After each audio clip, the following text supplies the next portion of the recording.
Hello student, welcome to railway Pathshala. Daily current affair की इस class में आपका बहुत बहुत स्वागत है।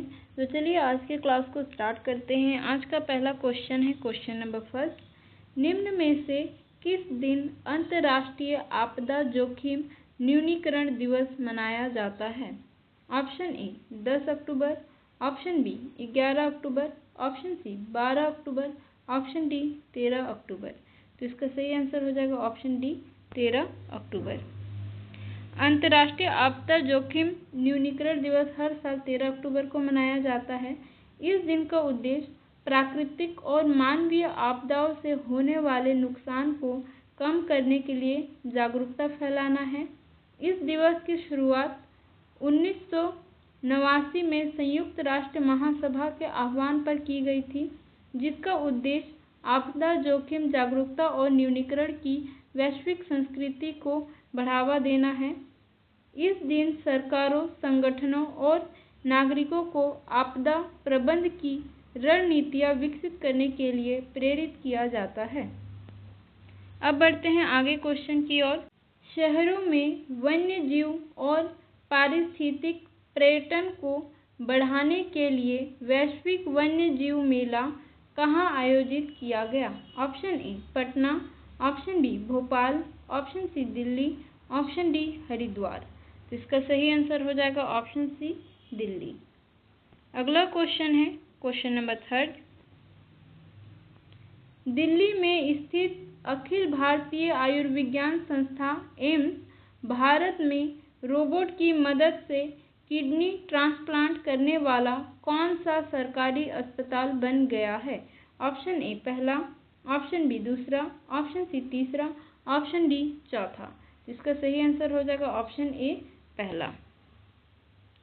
अखिल भारतीय आयुर्विज्ञान संस्था एम्स दिल्ली भारत में रोबोट की मदद से किडनी ट्रांसप्लांट करने वाला पहला सरकारी अस्पताल बन गया है। यह उपलब्धि एम्स के डॉक्टरों द्वारा सफलतापूर्वक प्राप्त की गई है, जिन्होंने रोबोटिक सर्जरी के माध्यम से किडनी ट्रांसप्लांट किया है। इस तकनीक के कई फायदे हैं, जैसे कि कम दर्द, जल्दी रिकवरी और कम संक्रमण का खतरा। इसके बाद आर्मी हॉस्पिटल आरआर भी रोबोटिक किडनी ट्रांसप्लांट करने वाला दूसरा सरकारी अस्पताल बन गया है। अगला क्वेश्चन है क्वेश्चन नंबर फोर्थ। निम्न में से किस राज्य में सरदार वल्लभ भाई पटेल की 150वीं जयंती के उपलक्ष्य में सरदार @150 एकता मार्च अभियान शुरू किया गया है? Option A Tamil Nadu, option B Punjab, option C Bihar, option D Madhya Pradesh. तो इसका सही आंसर हो जाएगा option B Punjab. Sardar Vallabhbhai Patel की 150वीं जयंती के उपलक्ष्य में सरदार @150 एकता मार्च अभियान कई राज्यों में शुरू किया गया है। पंजाब सहित और अन्य राज्यों में भी, जैसे कि उत्तर प्रदेश, इस अभियान के तहत राज्य में एकता मार्च निकाला जाएगा, जिसमें युवाओं को शामिल होने के लिए आमंत्रित किया गया है। दूसरा है राजस्थान। राजस्थान में भी इस अभियान के तहत विभिन्न कार्यक्रम आयोजित किए जाएंगे, जिसमें युवाओं की भागीदारी सुनिश्चित की जाएगी।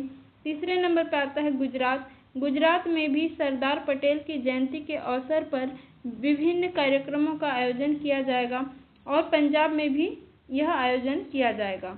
इस अभियान का मुख्य उद्देश्य सरदार वल्लभ भाई पटेल की विरासत को याद करना और युवाओं में एकता, देशभक्ति और नागरिक जिम्मेदारी की भावनाओं को बढ़ावा देना है। अगला क्वेश्चन है क्वेश्चन नंबर फिफ्थ। निम्न में से किस राज्य सरकार ने मिलावटी और नकली दवाओं को रोकने के लिए औषधि निरीक्षकों को औषधि रसायनों के निरीक्षण का अधिकार दिया है? Option A Uttar Pradesh, option B Madhya Pradesh, option C Bihar, option D Assam. तो इसका सही आंसर हो जाएगा ऑप्शन ए उत्तर प्रदेश। उत्तर प्रदेश सरकार ने मिलावटी और नकली दवाओं को रोकने के लिए औषधि निरीक्षकों को औषधि रसायनों के निरीक्षण का अधिकार दिया है। उत्तर प्रदेश सरकार ने दवा बाजार में नकली और कम गुणवत्ता वाली दवाओं के कारोबार पर लगाम लगाने के लिए सख्त कदम उठाए हैं। अगला क्वेश्चन है क्वेश्चन नंबर 6। निम्न में से किस राज्य में पहली बार मरुस्थलीय मृदा निर्माण तकनीक का उपयोग करके गेहूं की खेती की गई है? Option A Uttar Pradesh, option B Punjab, option C Haryana, option D Rajasthan. तो इसका सही आंसर हो जाएगा ऑप्शन डी राजस्थान। अगला क्वेश्चन है क्वेश्चन नंबर 7। निम्न में से किस शहर में ग्लोबल फिटनेस फेस्ट 2025 आयोजित किया गया? Option A Chennai, option B Jaisalmer, option C Patna, option D Mumbai. तो इसका सही आंसर हो जाएगा ऑप्शन डी मुंबई। मुंबई में ग्लोबल फिटनेस फेस्ट 2025 आयोजित किया गया था। यह 3 दिवसीय आयोजन 7 से 9 अक्टूबर 2025 तक जियो वर्ल्ड सेंटर में हुआ था। इस फेस्ट का उद्घाटन केंद्रीय वित्त मंत्री निर्मला सीतारमण ने किया और इसमें प्रधानमंत्री नरेंद्र मोदी ने भी भाग लिया था। ग्लोबल फिटनेस फेस्ट 2025 का मुख्य उद्देश्य वित्तीय प्रौद्योगिकी क्षेत्र में नवाचारों, रुझानों और अवसरों को प्रदर्शित करना था। अब बढ़ते हैं अगले क्वेश्चन की ओर। Question number 8। निम्न में से किसने 70वें फिल्म फेयर अवार्ड्स में सर्वश्रेष्ठ फिल्म का अवार्ड जीता है? Option A article 370, option B Bhool Bhulaiyaa 3, option C लापता लेडीज, ऑप्शन डी स्त्री 2। तो इसका सही आंसर हो जाएगा ऑप्शन सी लापता लेडीज। लापता लेडीज ने 70वें फिल्म फेयर अवार्ड्स में बेस्ट फिल्म का अवार्ड जीता और इस फिल्म का निर्देशन किरण राव ने किया था। अब बढ़ते हैं अगले क्वेश्चन की ओर। Question number 9। निम्न में से किस राज्य में भारत का पहला पूर्णतः सौर ऊर्जा से संचालित चिड़ियाघर बनाया जाएगा? Option A Karnataka, option B Tamil Nadu, option C Bihar, option D Madhya Pradesh. तो इसका सही आंसर हो जाएगा ऑप्शन ए कर्नाटक। भारत का पहला पूर्णतः सौर ऊर्जा से संचालित चिड़ियाघर कर्नाटक में बनाया जाएगा।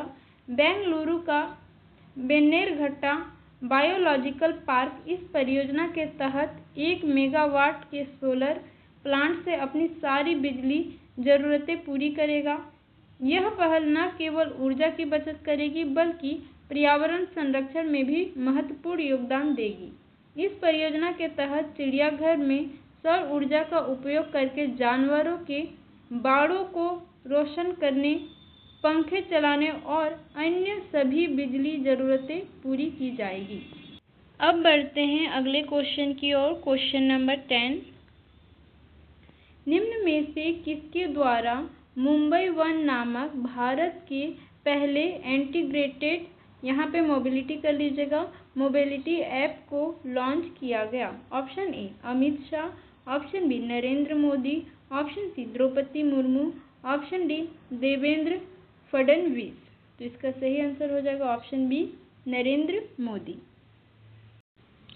प्रधानमंत्री नरेंद्र मोदी द्वारा मुंबई वन नामक भारत के पहले इंटीग्रेटेड मोबिलिटी ऐप को लॉन्च किया गया। यह ऐप मुंबई महानगर क्षेत्र में सार्वजनिक परिवहन को सुव्यवस्थित करने के लिए डिज़ाइन किया गया है, जिससे यात्री एक ही QR कोड के माध्यम से मेट्रो, बस, मोनोरेल और उपनगरीय रेलवे जैसी विभिन्न परिवहन सेवाओं का उपयोग कर सकते हैं। यह ऐप न केवल यात्रा को आसान बनाता है बल्कि कैशलेस लेन देन और रियल टाइम जानकारी भी प्रदान करता है। इसके अलावा यह ऐप मुंबई के पर्यटन, भोजन और सांस्कृतिक स्थलों की जानकारी भी प्रदान करता है। अब बढ़ते हैं अगले क्वेश्चन की ओर। Question number 11। निम्न में से किस राज्य में गरीब परिवारों को आर्थिक सहायता देने के लिए अरुणोदय 3.0 योजना की शुरुआत किया गया? Option A Bihar, option B Arunachal Pradesh, option C Jharkhand, option D Assam. तो इसका सही आंसर हो जाएगा ऑप्शन डी असम। असम सरकार ने गरीब परिवारों को आर्थिक सहायता देने के लिए अरुणोदय 3.0 योजना शुरू की है। इस योजना के तहत राज्य की महिलाओं को हर महीने 1,000 रुपये की वित्तीय सहायता प्रदान की जाएगी। यह योजना पहले से ही असम में चल रही थी और अब इसका तीसरा चरण शुरू किया गया है। अरुणोदय की मुख्य विशेषता है, जो लक्षित लाभार्थी है वो है गरीब परिवार और वित्तीय सहायता 1,000 रुपये प्रति माह महिला को दी जाती है। इसका उद्देश्य गरीब परिवारों को आर्थिक सहायता प्रदान करना और उनकी स्थिति में सुधार करना। अगला क्वेश्चन है क्वेश्चन नंबर 12। अपनी सुरक्षा को मजबूत करने के लिए टी-डोम नामक वायु रक्षा प्रणाली को किस देश ने विकसित करने की घोषणा की है? Option A Bharat, option B Taiwan, option C चीन, ऑप्शन डी दक्षिण कोरिया। तो इसका सही आंसर हो जाएगा ऑप्शन बी ताइवान। ताइवान ने अपनी सुरक्षा को मजबूत करने के लिए टी-डोम नामक वायु रक्षा प्रणाली को सुविकसित करने की घोषणा की है। यह घोषणा ताइवान के राष्ट्रपति लाई चिंग-ते ने की है, जो चीन की ओर से बढ़ते सैन्य दबाव के बीच अपनी रक्षा क्षमताओं को मजबूत करने के प्रयासों के तहत की गई है। टी-डोम प्रणाली का उद्देश्य ताइवान को दुश्मन के हमलों से बचाना और उसकी वायु रक्षा क्षमताओं को बढ़ाना है। अब बढ़ते हैं अगले क्वेश्चन की ओर। Question number 13। निम्न में से कौन वन्यजीव अधिनियम 1972 में संशोधन करने वाला पहला राज्य बन गया है? Option A Bihar, option B Kerala, option C Odisha, option D Madhya Pradesh. तो इसका सही आंसर हो जाएगा ऑप्शन बी केरल। केरल राज्य वन्यजीव अधिनियम 1972 में संशोधन करने वाला पहला राज्य बन गया है।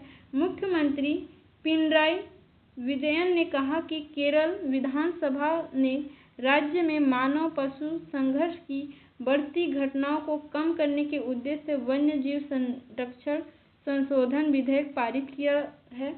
यह संशोधन मानव जीवन और वन्यजीवों की सुरक्षा और लोगों एवं प्रकृति के बीच सामंजस्य को बढ़ावा देने के लिए आवश्यक था।